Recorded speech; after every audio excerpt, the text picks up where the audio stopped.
Yeah, we both work a lot with e-commerce companies, Yes.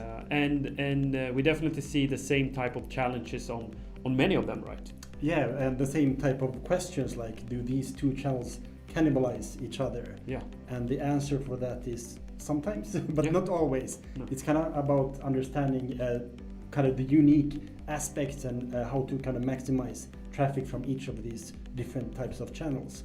And today we're going to talk about two of those. Yes. SEM and SEO. Yeah, and I really like what you say, Tobias, about like putting the customer in the center and focusing on them.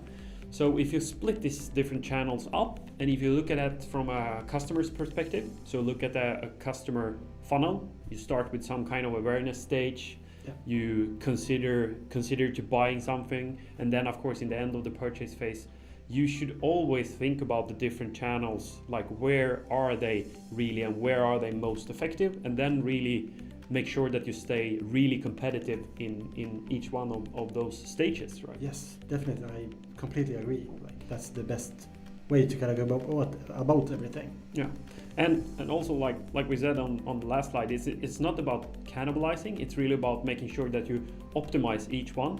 Also to be, minimizing your risk, because for example, if you have on one of your markets, suddenly a big competitor steps in and really start paying a lot for some of your most important products, for example. Or Google launches a big SEO update, Yeah. and you lose all your organic kind of visibility. Yeah, exactly. So it's really important to keep the different channels on the toes all the time, so you can minimize the risk and you don't get hit by things like this, because they will happen. Yes. And most of you have been in the business for a long time. You have seen a lot of different hits like this. Yeah, so it's important to kind of remember that they are not directly always cannibalizing each other. They are more or less complementing each other. Yeah.